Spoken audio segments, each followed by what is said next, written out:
at the Springfield Suites as protesters have gathered on the ground where allegedly Bovino is staying. Now we have the officers here. They've given a 1-minute warning to clear this area before they're going to handle the matters. So stay tuned to see what happens.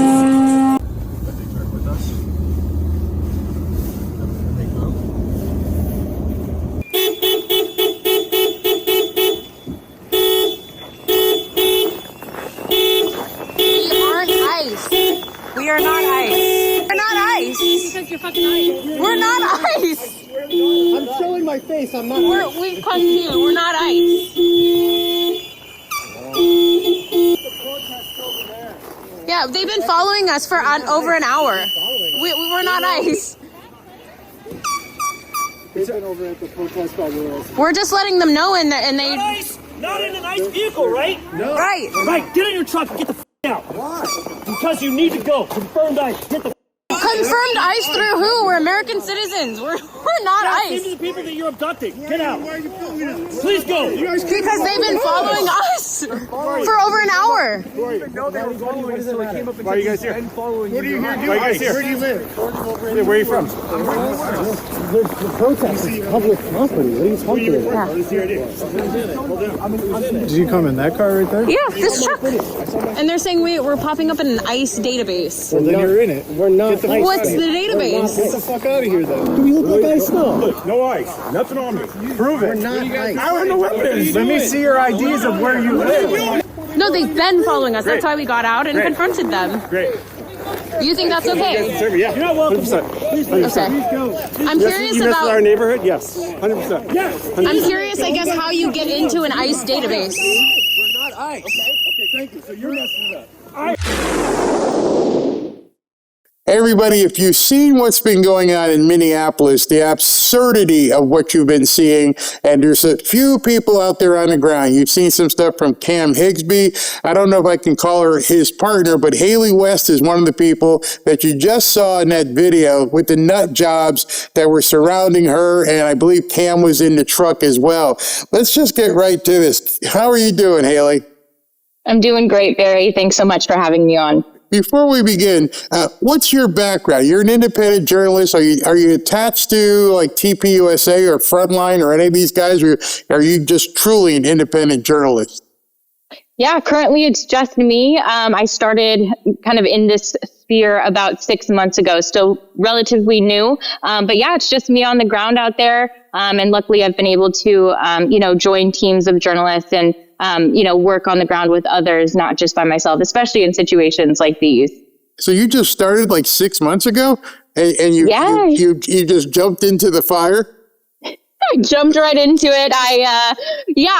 I've always been interested in, in politics. And I'd say the last 4 years were really a lot about learning and, kind of just ingesting information. And then, of course, I'm located in Portland, Oregon. So right in my backyard, there's usually something happening. And so I started covering the ICE protests at the federal building over on McAdams. And the rest is history. Here I am. So. Wow. So I just played for everybody the video where you and was Cam in the truck as well, where you guys were driving and they began following you. Was it Cam's truck you guys were in, or was it a rental? So it was a rental.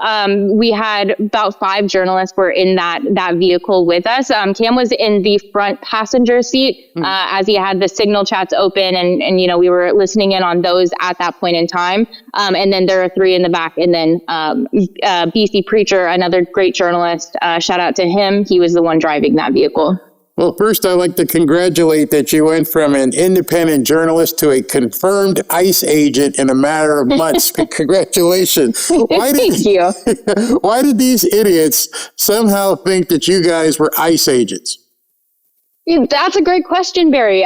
Because especially, if you look at me, I'm about 5'2", I'm wearing just a puffer jacket and I'm in the back of this vehicle. And somehow we were confirmed ICE in these signal chats. And I think a lot of the confirmations that they get, obviously they can determine some are actual ICE agents. However, I think a lot of it is just them determining based off, what they see or what they hear, that were ICE agents. I mean, they're speculative of everybody out there. So it's almost like you have to kind of prove that you're not. But yeah, based on visual, I guess that's how they determined that's what we were. When did you first notice that you were being followed? So the first day that I was out there, we were in this vehicle. We crossed into South Minneapolis, where you've seen a lot of the footage from different journalists and these convoys. Bovino was in this area as well the few days prior to that. And so as soon as we crossed in there, there's a lot of small neighborhoods. It's kind of like a grid pattern of what this neighborhood and community looks like. And so we crossed over.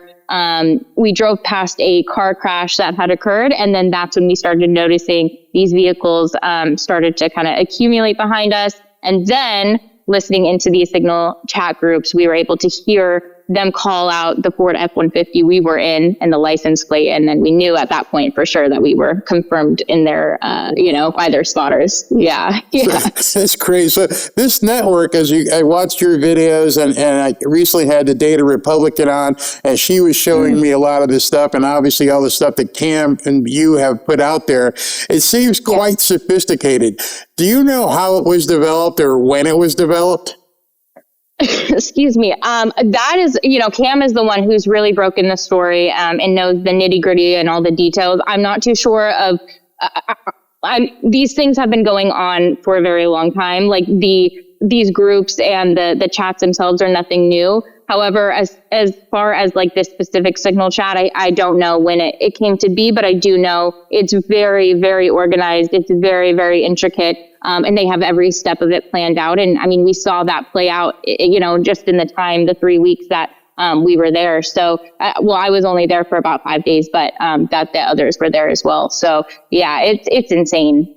Do you think they have people working with them at the airport, at the rental car counters and gas stations? Is it that bad, or is it just centralized in those neighborhoods? So allegedly, I've heard those things that are occurring allegedly, as well as like hotels where, they claim that the people working there are also giving out this information. And I think I wouldn't say that it's 100%, but it's very, very likely that all of this is occurring. The problem is it's hard to pin down names because a lot of them use aliases, or made up usernames, and so it's difficult to pin down specifics, but I think it can be done. And thankfully now we're seeing this network kind of being broken up with a lot of people finding out who's at the top. So yeah. And at this point, as you're going through Minneapolis, now let me just ask a question. The Minneapolis is where this incident took place, or as you said, South Minneapolis. Where were you staying?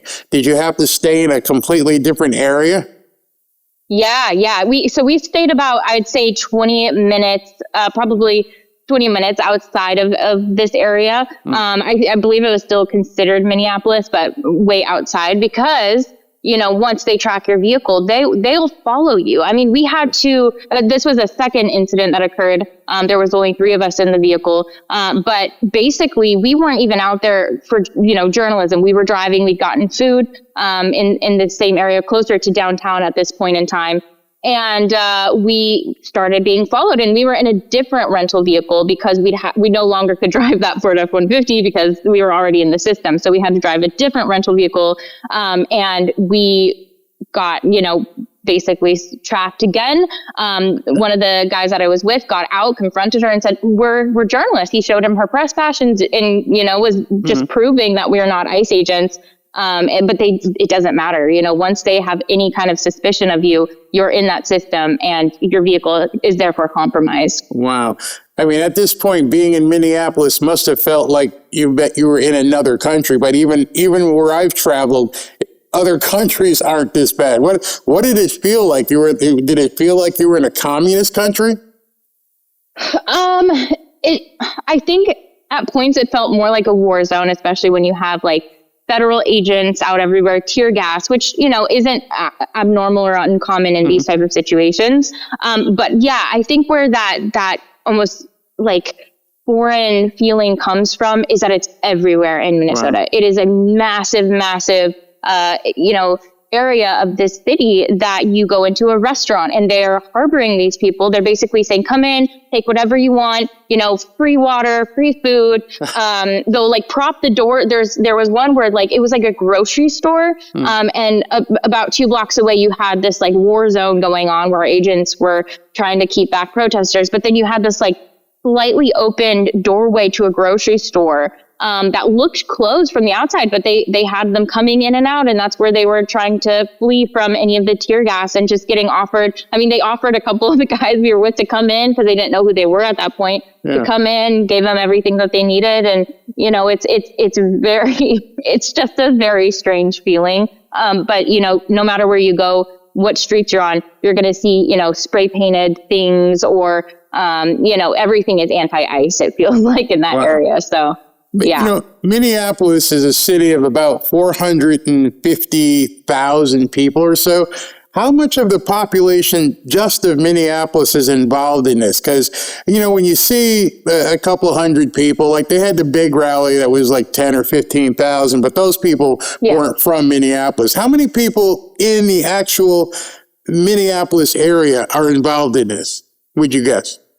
It's difficult to probably pinpoint, because in most cities that you see this occurring, these protests, these riots, these rallies, you have the community that's invested, but it's not to this like extreme point, right? A lot of people think that what is occurring is wrong and they want to see people protected, but they don't know the intricacies of what's actually occurring on the ground. Okay. But in Minnesota, I'd say more of the community is involved than I've seen. This is, you have Antifa in the mix. You have people that I know from Portland confirmed that have gone to Minnesota. Like, we know that this isn't all just Minnesotans. Right. But I do think more so than other cities I've been to that they are involved, because you have them, you have a lot of them on social media saying like, I'm from Minnesota, or the guy in my video saying, this is our community. We live here, So that's the scary part, is when you have a majority of a city, which I can't confirm, but if you do, you have a majority of this community against the federal government, against what these operations are intended to do, then more and more people are going to get hurt. And that's a sad fact. We don't want to see that. Did you have a chance while you guys were out there to speak to any normal people in Minneapolis? I mean, like the people who aren't completely bat poop crazy? And if so, what do they think? And are they too afraid to speak out?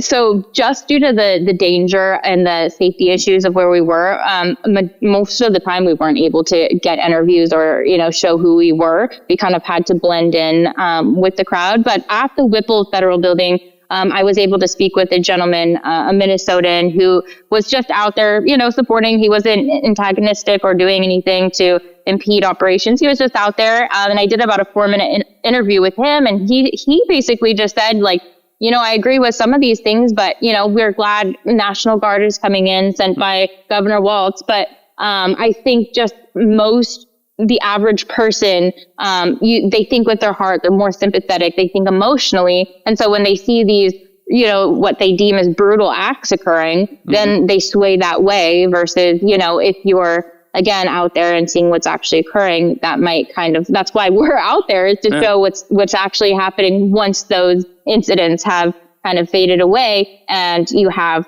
protests and masses of people going out there to start something. So how many of the people, if you were to guesstimate this, how many of the people you think would willingly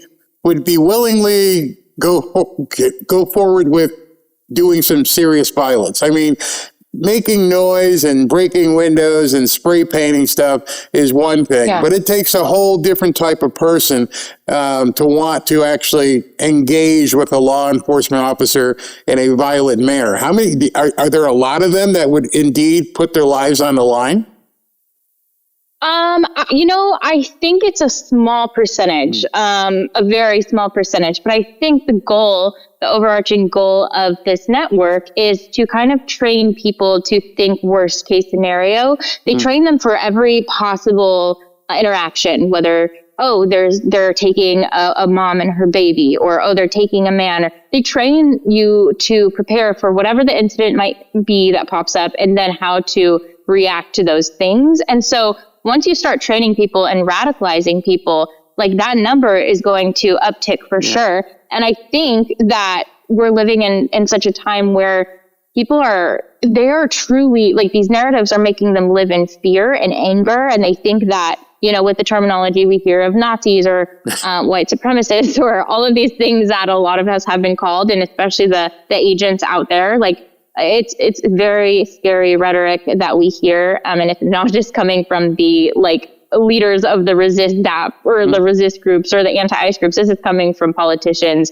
And, you know, that is where I think people are going to have to be held responsible, because that's wrong. Yeah, absolutely. And when you guys were being followed and it went on for like a number of blocks, did you try to call the police? And if you did, what happened? No, we didn't try to call the police.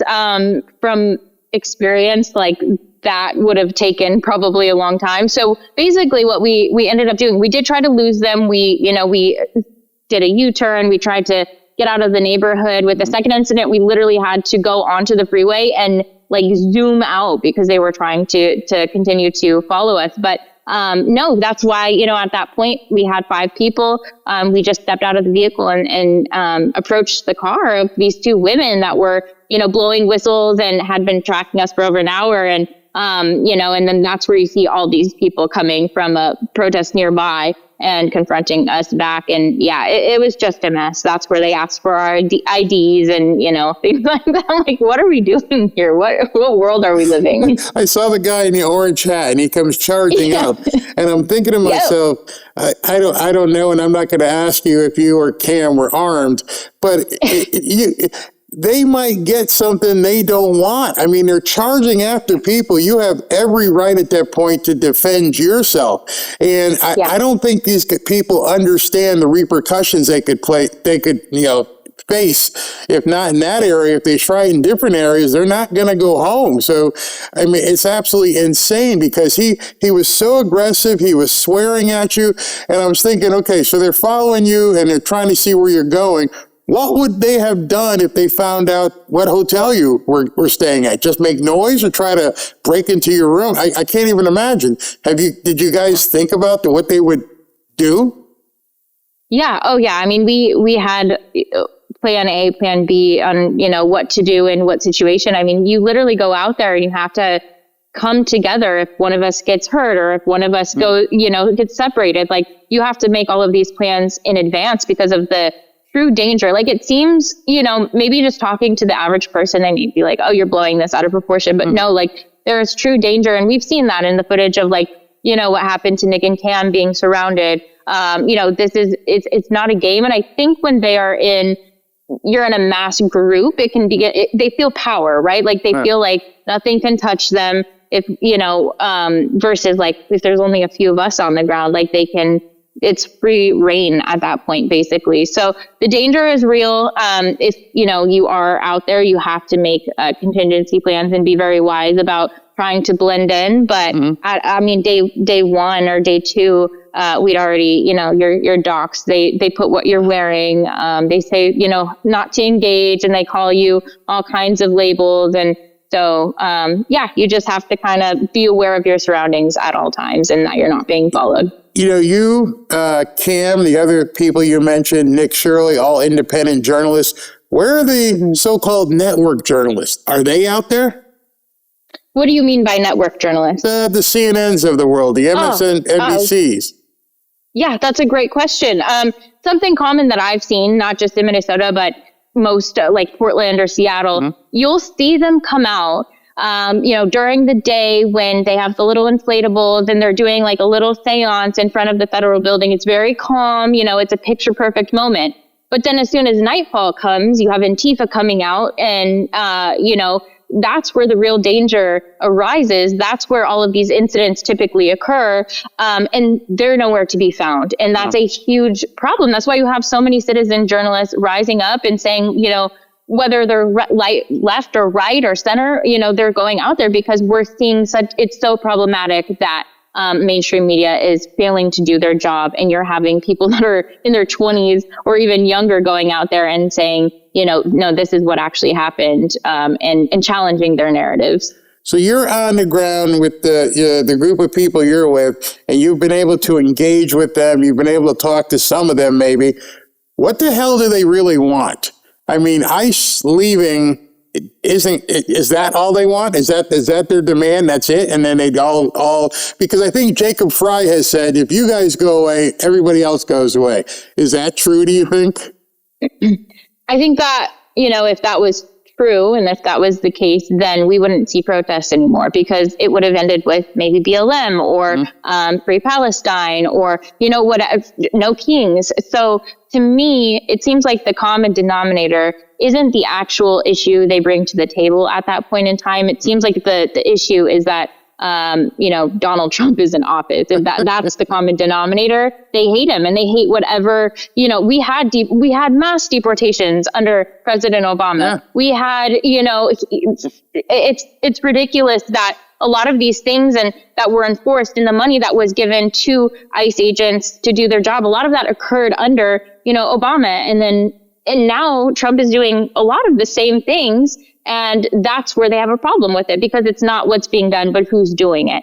And so, I think that, I hope that they will come to some sort of agreement, in Minnesota, because what's going on there is it's only going to continue to escalate. And mind you, when I got there was minus 20. So this isn't beyond cold temperatures. Yeah.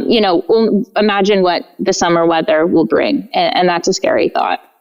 You mentioned money for the ICE. The money for these people, as Data Republican and other people are starting to dig, there are some really deep pockets. I think Bill O'Reilly talked about some guy who's in Canada. One of the things that amazes me is that they talk that they hate capitalism, but then they enjoy the fact that there's somebody out there who's writing checks for their signs and then their noisemakers and everything else. Are these people just that disjointed? Well, I think the people who are organizing are not. They're very smart. They know exactly what they're doing. It's very pointed.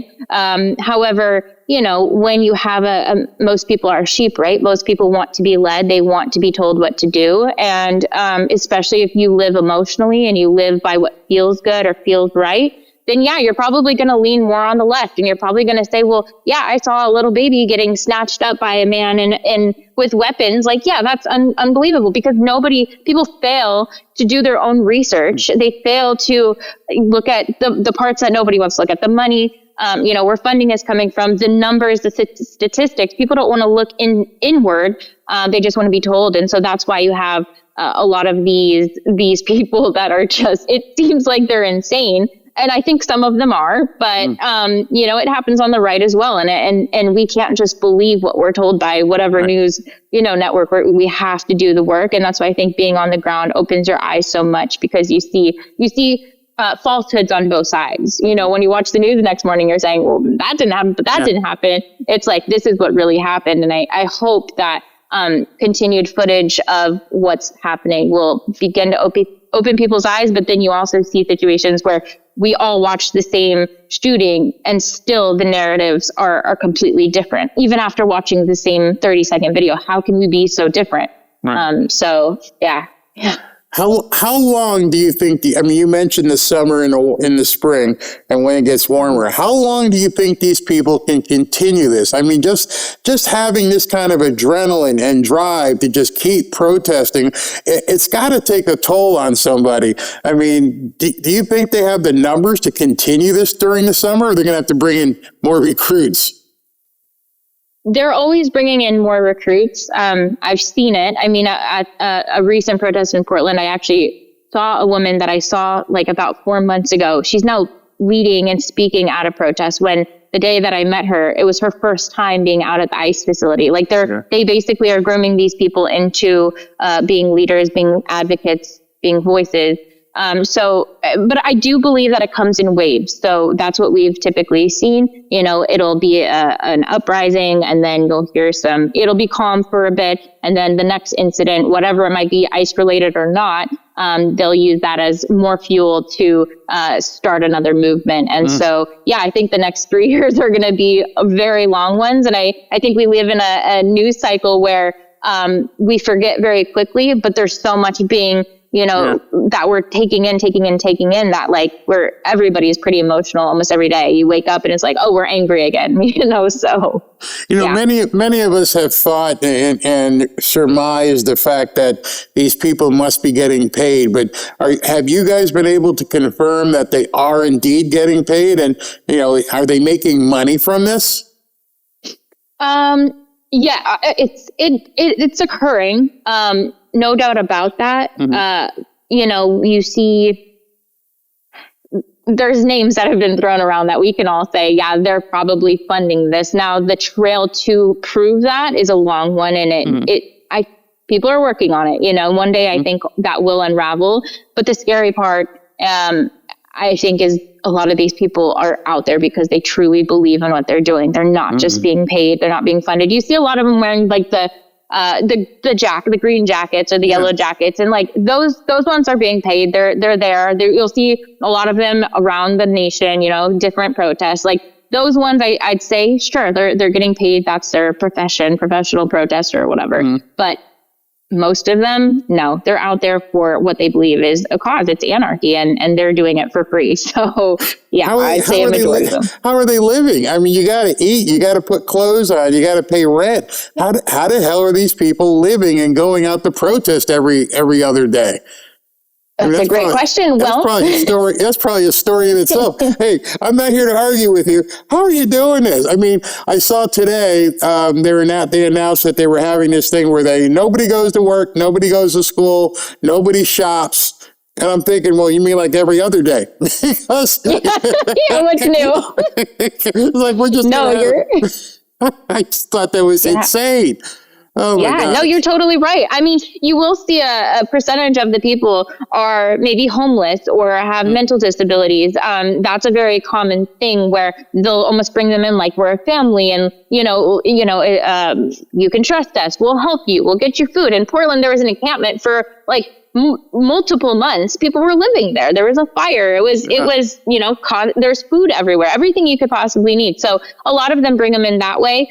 There's safe houses as well, Antifa safe houses, where people will just all stay in the same place. But I think a lot of them do work in healthcare that they've admitted, or they're lawyers, or, these are normal people that by day they work their job and by night they're out there protesting. So you just brought up something interesting. It's like they're in healthcare and things of that nature. A couple of people down here in Florida decided they were going to put a phone to their face and tell us how they were going to hurt MAGA and poison people. And I'm thinking, is this kind of some sort of brainwashing that you're willing to put your career on the line? That's it's hard for me to understand. You're an esthetician at a hospital. You're probably making $100,000 a year, and you tell people I'm not going to put up the doses so people can feel pain, and then you get your license revoked. Yeah. It doesn't make any sense. It almost feels like a mob mentality has taken over, and they're not understanding that this stuff is real life. You just can't threaten people this way and follow people like you around. It just drives me nuts. I mean, when you guys sit back and you're planning your trips and you have to go through, like you said, all the different scenarios, are you concerned if somebody has to go to a hospital, or if you have to go to a restaurant, that somebody may poison your food or do something out of urgent care? Yeah, I mean, that's always a fear. Even walking into a restaurant or like a bar or whatever, like wherever you might go, there's always that fear. But I mean, you can't live in fear. You just have to try to, plan wisely and, we're respectful wherever we're at. So, but I think that, in Minnesota, that was a problem, is no matter where you went, you didn't know, because it feels like the whole city is infiltrated, which is so strange. But you just have to be really wise and, try to have plans of if something happens, this is what we do. So where are you guys headed? And I say you guys, where are you headed next? Well, I'm back in Portland. So, last weekend, actually, they probably one of the crazier, weeks we've seen in months where they actually deployed tear gas. They were crossing the federal line. They were trying to rip down the boards that are on the building. So I definitely think this Alex Preddy shooting has kind of woken up, and Portland's kind of a copycat. So whatever happens elsewhere, that allows them to kind of rise up and get crazy. So that's something I'm definitely keeping an eye on. But overall, I mean, Minnesota is kind of the hotbed right now. It feels like everybody is waiting and seeing what will occur and what the next moves are. But again, like even today, it looks like things have heated up. They're pulling the National Guard out. And so it's hard to determine, when this thing will end. Wow. Are you heading back to Minnesota anytime soon? No plans yet. I don't know. We'll have to wait and see. But if I do, I'll probably not be going alone. Well, whatever you do, please stay safe. And everybody here, go ahead and follow Hailey. She's on X at Hailey West. And I'm sure you're going to get a lot of people that want to say hello and are going to bless you with some safety, whatever it is that you do next. So thank you very much for your time. And thank you very much for your drive to cover all this and get us the news. Be safe. Thank you. Thank you, Barry. I appreciate it. Thank you so much. Talk to you soon.